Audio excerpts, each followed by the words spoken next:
Welcome back to the STEM Career Accelerator. We're still talking about how to land a new role. And in this lesson, I'd like to talk with you about how to interview and how to deal with getting job offers.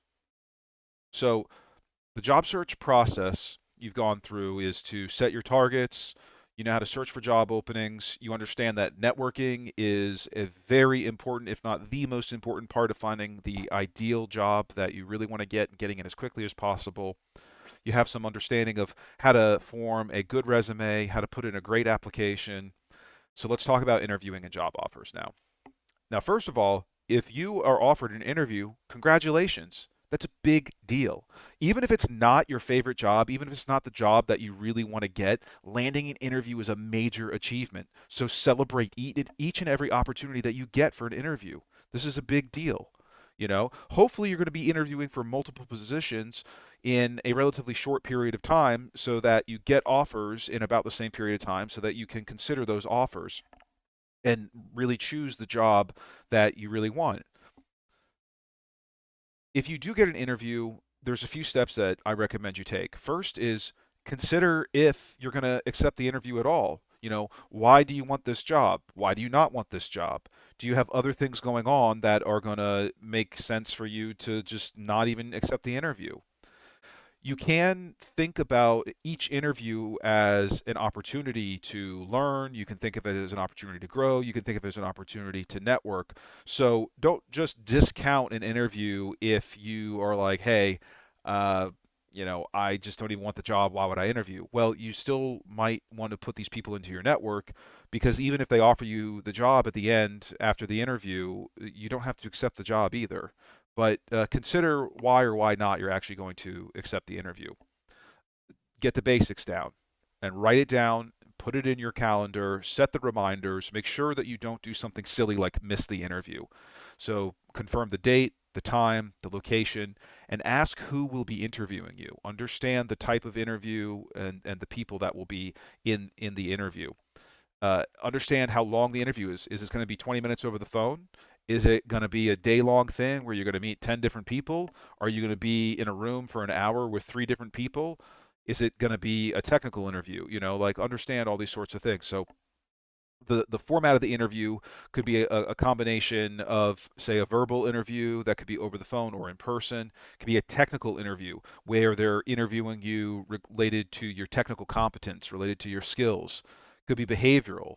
A behavioral interview is where they ask you questions like, um, what did you do to handle a difficult situation? Or how do you approach solving a problem? How do you keep organized? Those are behavioral type interview questions. It could be a written type of interview. It could be an online written interview. It could be in-person written interview. It could be examination style, problem solving. They could ask you to write a short essay. Like there's several combinations and possibilities here. They could also do computerized assessment. That could be remote and online, or it could be once you actually arrive at their facility, at their office, and you perform a computerized assessment. It could be automated. It's not preferable to me, but there are automated interviews now where literally you get an email, you click a button, you record a video to each question and send that off to them, and it's all automated. You don't actually interact with a person, and it can be recorded either in person or online, and you should know that ahead of time and be comfortable with it being recorded. If you're not, it's probably better to address that before the actual interview because they may say like, well, we're not going to interview you if you don't let us record it. So just keep that in mind. Also, always thank them for the opportunity to interview. This is an important opportunity. They're taking their time in order to do this. They have to interview multiple people. It's typically not just you that they're interviewing. So when you confirm, even if you decide not to take the interview, make sure that you show your appreciation for their effort to go through your application, to get in touch with you, to try to set this interview up. Thank them for their interest in you, and move on then to the next step, which is to prepare for this interview. First thing is quite basic, but super important. You need to understand the law. Now, you don't need to have a lawyer's understanding of the law, but you need to understand the basics. Understand what questions are considered discriminatory. Also, practice responding to the most common interview questions by searching for them online. There are tons of different lists in the downloadable worksheet that I give you. I give you some guidance on how to approach this and how to assess these sorts of questions. Also, understand and prepare for industry specific questions. It's not just going to be broad behavioral questions. There's also going to be some specific questions. Some of them may be technical questions, so be well prepared. Take notes on the stories for your common questions and bring them to the interview. And I'll talk a little bit about the story framework that you can use in order to respond to interview questions. But bring notes to the interview with you. You will look well prepared. People will appreciate that you've done that. But remember, don't just read from your notes in the interview. You don't want to do that either. That's for you to have a cue for you to look at to remember, oh, yes, this is how I practice it. But be sure that you haven't practiced in such a manner that you're roboticized, that you sound very monotonous, and that I have practiced this question many times in order for you to hear it the way exactly that I want to say it because this is how I wrote it on my. Don't do that. Be engaged, be responsive, have multiple ways of answering a question, have multiple types of responses, practice using different language in your responses so that things come out naturally in the interview. Prepare concise responses. You want to be as direct as possible, especially when you're talking about your history and this kind of scary parts of your history, the things that you feel emotionally negative about. You want to give as concise responses as possible for those. You don't want to go droning on and on and on about, how you got fired and this is the reason about why you got fired, or you had a mental health issue, and like, you have all the excuses in the world for, just try to avoid those questions, but be prepared to respond concisely to it. And practice saying things a few different ways so that you can avoid those robotic and scripted responses that I mentioned. All right. If you need a framework in order to respond to questions, then use the STAR story framework. I think that this is a really powerful and very basic way to do it. It allows you to basically think about a situation related to the question. Now, this works for behavioral questions or technical questions, where you had to solve a technical problem or you had to communicate in a certain way or behave in a certain way. It still works. So, describe the situation, put the task in the context of the situation. What actions did you take? Describe those actions and then describe the results. Situation, task, action, result. The STAR framework. If you're practicing for your interview, a really good thing to do. It's kind of scary for some of us, but you've got to go ahead and try it. Video record yourself practicing your responses. Not just recording your voice, but also recording yourself sitting there in front of the camera practicing so that you see what you look like. You could also try video recording a mock interview with a friend. So you get a friend involved to read you questions and ask you follow-up questions and have the camera focused on you. You don't need to have it on your friend, but have it focused on you so that you can see your body language, how you move. You can listen to your responses. You can rethink how that response came off and how it might have been received. Your friend can give you feedback. And when you review the recording, check specifically for these things. Were you concise? Were your responses high quality? Were they complete responses? Did you hit all four of the points of the STAR framework? Try sharing up to 3 bullet points, 3 concise concepts, elements related to each question for each response. But don't go on more than that. They don't typically need you to give these long, lengthy responses. 3 bullet points is great because it says it's not just 1 bullet point, it's not 10 bullet points, it's three. It's a perfect balance. And your initial responses, they really need to be maybe 1 to 2 minutes long. Most interviews are 20 to 45 minutes. And if you're giving 5-minute responses and there's 10 questions, you've gone over time. So make sure that you have these nice, concise responses so that the interviewer has room to take notes, so that they can take pauses, so that you can take pauses. And that's another thing is like you don't necessarily want to be just like running through each question. fast, fast, fast, fast, fast. It is great if you take a pause. It shows the interviewer that you are calm, first of all, that you can take time to respond to a question, and that you don't have to rush ahead and that you're not trying to rush through because you're scared or you're an anxious person. Like take a pause, take a breath. After the interview, it's a great thing to do is to follow up. Send a short thank you email or mail a card if it seems appropriate. It does not need to be a lengthy thing. It doesn't need to be super flowery. This is still a professional thing to do. You're not sending a thinking of you card. You're just sending a thank you. I appreciate your time. Thank you for the opportunity. And I look forward to hearing from you in the future.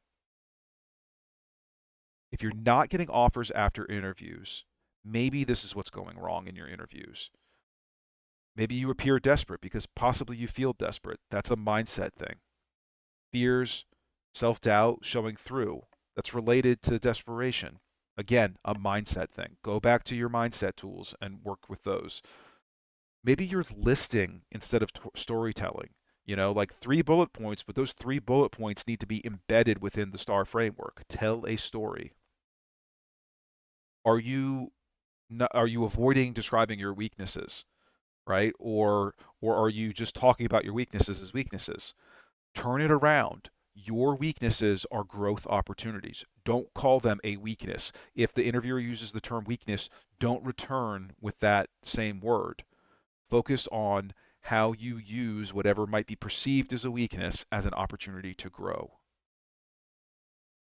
Don't think that you're entirely responsible for the outcomes related to your interview, your job search. You're not. There are other people involved. You are not completely in control of this situation.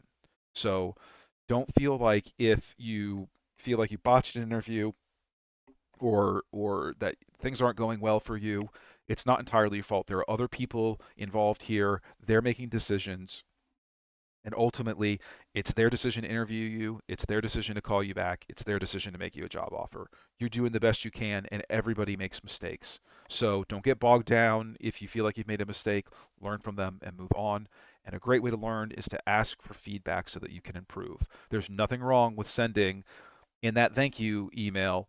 Um, it, you know, After you send that thank you email, there's nothing wrong with following up after that and saying, "Hey, I haven't heard back from you." Or if you get a rejection email saying, "Thank you very much. I appreciate you letting me know that I wasn't selected for this job." And then ask for feedback. Just be direct and say, "Is there anything that I could have done to improve in my interview or application or any part of my resume that you think is really lacking because I'm still really pursuing this type of job?" And don't expect that necessarily everyone's going to respond to that. Some people just move on. Some hiring managers don't have time for that, but some people are genuinely understanding, and they genuinely want to help you out. They want to help you improve, and so they will give you feedback. Maybe it's 1 or 2 people out of 10 that you ask for feedback that will actually give you feedback, but you still need to ask. And it does show that the kind of person that you are. It's not like, oh, I'm defeated and like I'm never going to talk to this person again. You stand back up and you say, okay, I took the ding. It hurts to get rejected, but I'd like to learn from this. That is a very positive thing, and that helps to reinforce keeping this person in your network. If you get a job offer, one of the first things to do is express appreciation, right? Don't forget to thank them for the job offer. Whether or not you intend to accept it, do not forget to thank them.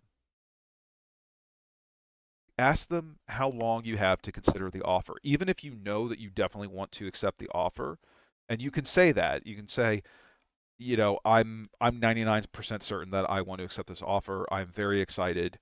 Um, I'd like to take a short period of time to consider the offer. Um, and I have a little bit of time. And they may be like, no. Some jobs are like, no, we're literally going to call the next person and make the offer to them if you don't accept it right now verbally over the phone. But it doesn't hurt to ask them that. It doesn't necessarily show that you're hesitant. It shows that you're just following a normal professional practice of asking if there's a consideration period available. Negotiation. You need to know ahead of time what your negotiables and non negotiables are. This makes the negotiation way smoother and way easier. And oftentimes, before they table an official offer, you'll be able to pre-negotiate what that written offer is going to be. And it may be at this time that they ask you things about what salary, or they may verbally tell you, we're thinking about offering you this, and then if you want to negotiate that, then it's time to negotiate that. If you want to negotiate for more time off, negotiate for that. But definitely try to negotiate on whatever you can, because ultimately they're probably not going to just say like, "Oh, you want too many things. We rescind the job offer." You know, they're gonna say maybe, we can't really change the offer. We'll send it to you, and we'll give you some time to consider, and you can consider it, and you can reject their offer. Um, you can't necessarily expect that they're going to give you everything or even anything that you want when you're trying to negotiate, but it's worth making the effort. And then make sure that you get an actual agreement, not just a verbal agreement, but get a written agreement. Even when there is no official so-called employment contract, you want to work within whatever the state laws are and the contract laws, employment laws, so that at least you have a signed offer letter, a signed employment letter, something that makes it official that you've accepted this job and that they've offered you the job and what the terms are. Um, Consult a lawyer if you need more information than that, but I definitely do recommend having a signed agreement um, related to your job offer. All right. I hope this is helpful to you. Look forward to seeing you in the next session.